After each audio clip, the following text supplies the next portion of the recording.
Hello प्यारे बच्चों, आज हम सब कक्षा 11 के भौतिक विज्ञान अर्धवार्षिक परीक्षा प्रश्न पत्र को देखने वाले हैं। तो चलिए इसके प्रश्न पर चलते हैं। आपका पहला प्रश्न है, श्यानता गुणांक का विमीय सूत्र है। इसमें आपको 4 ऑप्शन दिए हुए हैं। इस ऑप्शन में से श्यानता गुणांक का एक विमीय सूत्र है। ख त्वरण का मात्रक है। इसमें आपको 4 ऑप्शन दिए गए हैं, जिसमें से आपका एक ऑप्शन सही है। ठीक।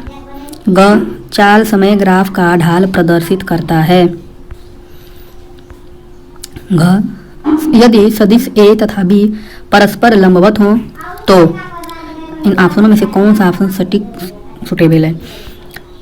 अगला प्रश्न है, जल की एक बड़ी बूंद को 27 छोटी बूंदों में तोड़ा गया। छोटी बूंद के भीतर अधिक दाब बड़ी बूंद की अपेक्षा होगा। कितना होगा? 2 गुना होगा, आधा होगा, 1 होगा, 3 गुना होगा। 6 वाला प्रश्न है, द्रव का पृष्ठ तनाव। अगर हम आंसर बताने लगेंगे ना बच्चे, बहुत लंबी वीडियो हो जाएगी। इससे अच्छा है पढ़ते हुए चले जा रहे हैं, आप लोग देख करके अपना उत्तर खुद ढूंढिएगा। द्रव का पृष्ठ तनाव पृष्ठ क्षेत्रफल के साथ बढ़ता है, पृष्ठ क्षेत्रफल के साथ घटता है, ताप के साथ बढ़ता है, ताप के साथ घटता है। खंड ब में क्वेश्चन नंबर 2 है, वेग प्रवणता का विमीय सूत्र लिखिए। ख मंदन से क्या तात्पर्य है। ग 2 सदिशों का योग कब महत्तम होता है। घ पृष्ठ तनाव के मात्रक लिखिए। अंगा प्रत्यास्थता संबंधी हुक का नियम लिखिए। ठीक, 1-1 नंबर के सारे प्रश्न हैं। अब आते हैं 2-2 नंबर के प्रश्न पे। खंड स में तीसरा का पहला प्रश्न, क गुरुत्वीय त्वरण जी के मान में परिवर्तन किन किन बातों पर निर्भर करता है। ख धारा रेखीय प्रवाह क्या है, इसके 2 गुणों का उल्लेख कीजिए। ग एक बर्फ का टुकड़ा जल में तैरता है तथा इसका कुछ हिस्सा जल में डूब जाता है। बर्फ का कितना आयतन जल में डूबा है यदि बर्फ का घनत्व 0.917 ग्राम प्रति सेंटीमीटर क्यूब है। घ माइक्रोसेकंड तथा सेक में क्या संबंध है।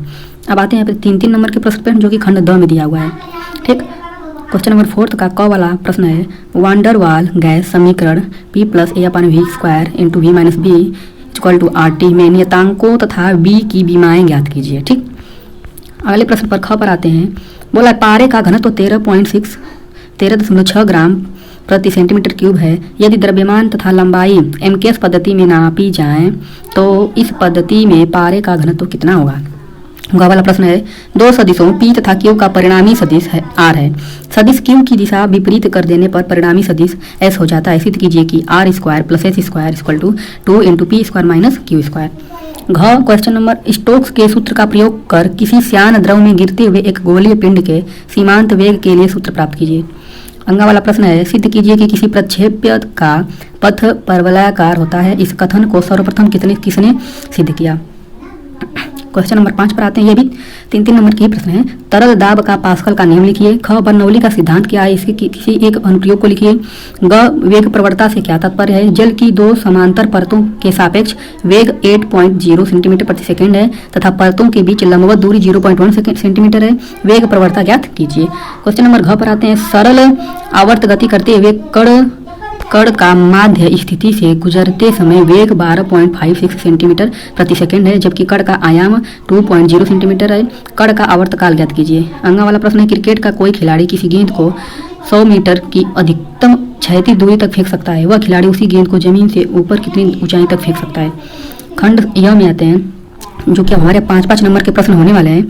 खंड य के क्वेश्चन नंबर 6 का प्रश्न है, वेग समय ग्राफ से गतिशील वस्तु का विस्थापन तथा दूरी उदाहरण सहित ज्ञात कीजिए। अथवा करके आपको दिया हुआ है, कांच की केस नली में चढ़े जल स्तंभ की ऊंचाई h, नली की आंतरिक त्रिज्या r तथा जल के पृष्ठ तनाव T में संबंध स्थापित कीजिए। क्वेश्चन नंबर 7 बोल रहा है, बर्नौली की प्रमेय का उल्लेख कर उसको सिद्ध कीजिए। अथवा करके दिया हुआ है, प्रक्षेप्य के क्षैतिज प्रक्षेपण को समझाइए तथा इस स्थिति में प्रक्षेप्य के उड्डयन काल तथा क्षैतिज परास का व्यंजक स्थापित कीजिए। ठीक, क्वेश्चन नंबर 8 है, एक समान त्वरण से गति करते हुए किसी पिंड द्वारा किसी विशेष सेकंड में चली गई दूरी के लिए व्यंजक स्थापित कीजिए। अथवा करके दिया हुआ है, किसी माध्यम में ध्वनि की चाल भी माध्यम की प्रत्यास्थता E तथा घनत्व D पर निर्भर करती है। विमीय विधि से ध्वनि की चाल का सूत्र ज्ञात कीजिए। क्वेश्चन नंबर 9 बोल रहा है, साबुन के घोल के बुलबुले के भीतर अधिक के दाब के लिए व्यंजक प्राप्त कीजिए। ठीक, अथवा करके आपको दिया हुआ है, किसी आदर्श गैस द्वारा समतापी प्रसार के दौरान किए गए कार्य के लिए व्यंजक स्थापित कीजिए। सारे 5 नंबर के प्रश्न थे और बहुत ही इंपॉर्टेंट प्रश्न है। हमारे प्रश्न अब समाप्त होते हैं। आशा करते हैं वीडियो पसंद आया होगा। वीडियो पसंद आया हो तो चैनल को सब्सक्राइब कीजिएगा, वीडियो को लाइक कीजिएगा। मिलते हैं तब तक अगले प्रश्न पत्र के साथ। तब तक के लिए धन्यवाद।